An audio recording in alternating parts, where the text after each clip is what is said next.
bike I decided to talk about tonight, for a little while anyway, is my 1936 AJS V-twin Model 2.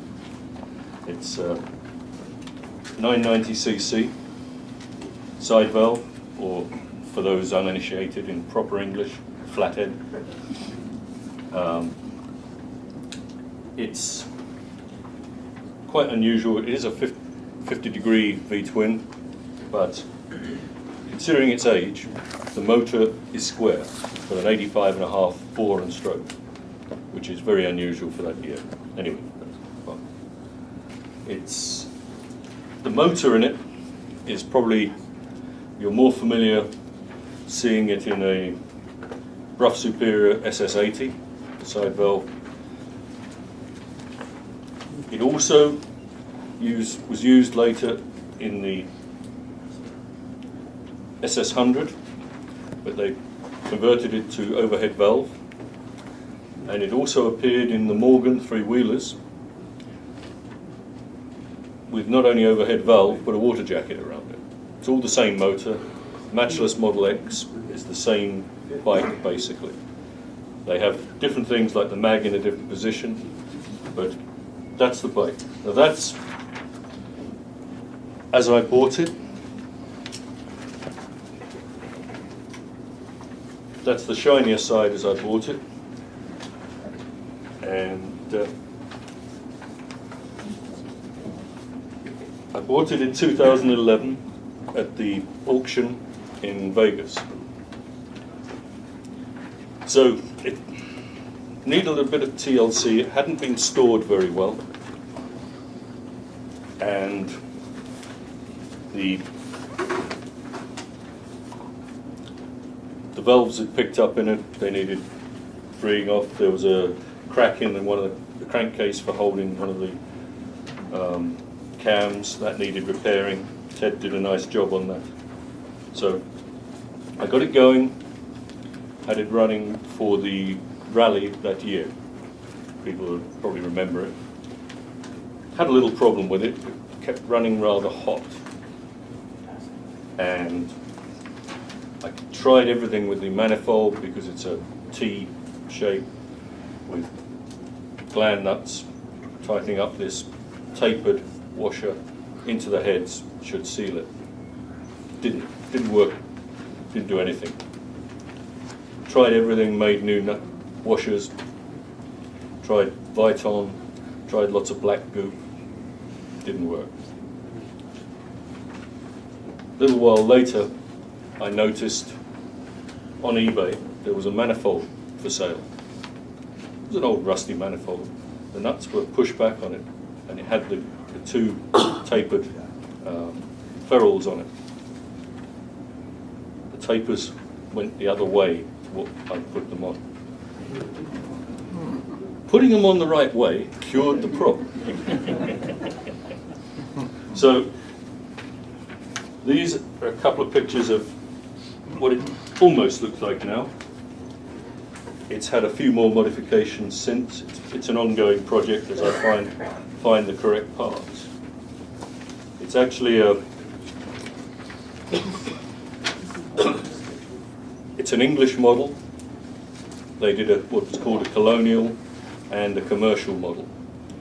The colonial had a hand change on the left and footboards. Not quite my style, so I'm stuck with the English version.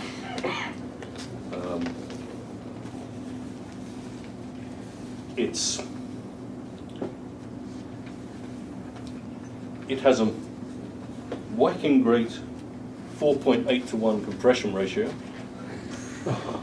and for all you power hungry nutters around here, it's a whacking great 9.9 horsepower as well. How do you stay on it? But it will probably drag all the Harleys parked out there.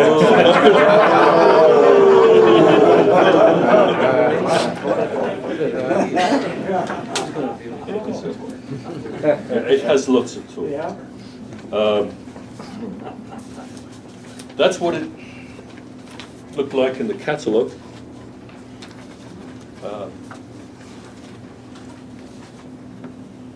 For those of you who don't know,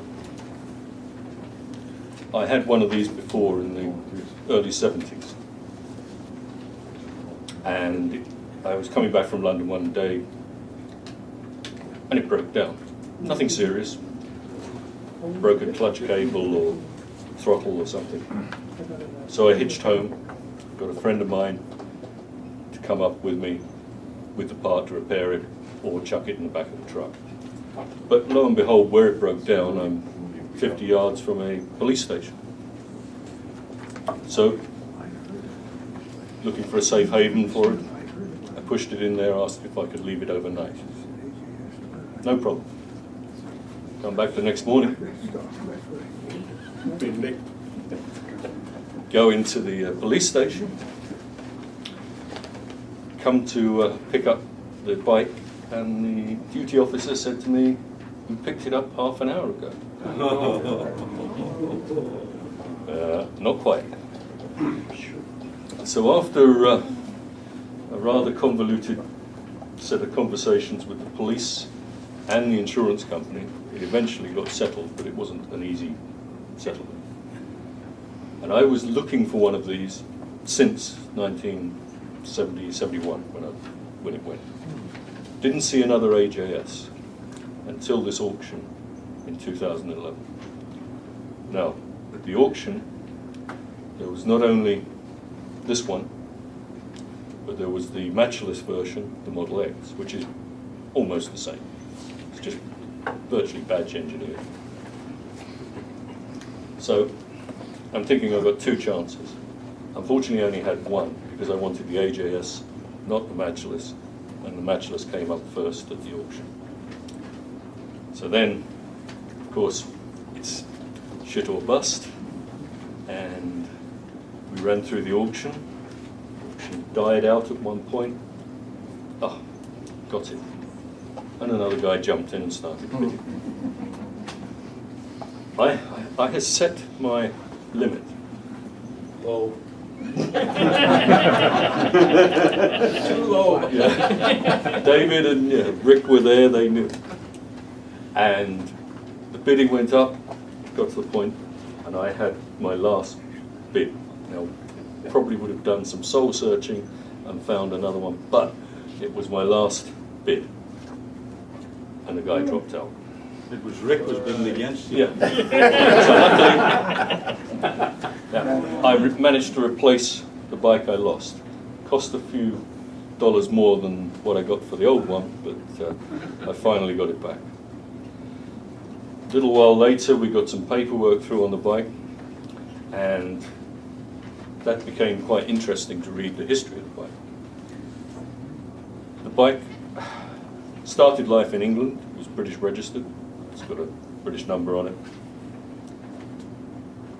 Don't know the history through till the 90s, but it was then registered to a person in Ontario.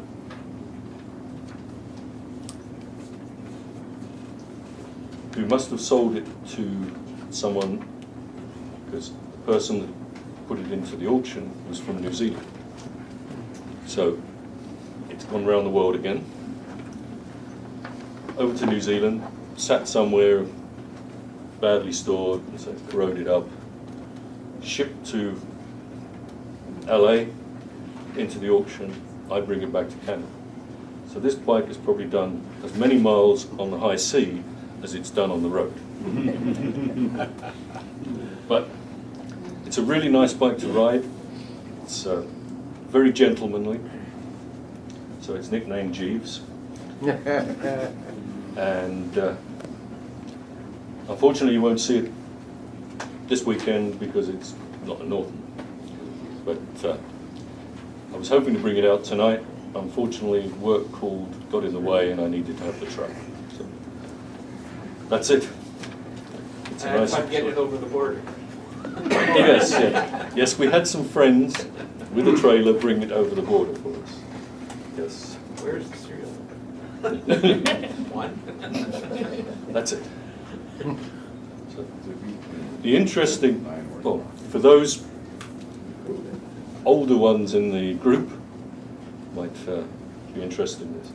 So a couple of weekends ago, David and I went up to the car show at South Beach. Dave tried to take his Norton. I took the AJS. We're parked up at the show, and an old guy on one of the mobility scooters comes along, and he starts talking about the bike. That's very nice. We're talking to him for a while, and he said, but there's one bike I'd really like to know where it is now. There used to be a 27 AJS around. But, well, we know where it is now. Where? I'd love to know where it is. It's normally parked 10 feet from this one. It's in my shop. So, I forget the guy's name. He gave me another guy's name who used to ride with Tiny. And he had pictures of the bike being raced, probably the 40s and 50s.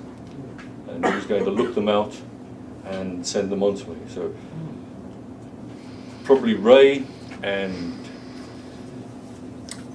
Joe, you probably know the guy that I'm talking about, I just can't think of the name.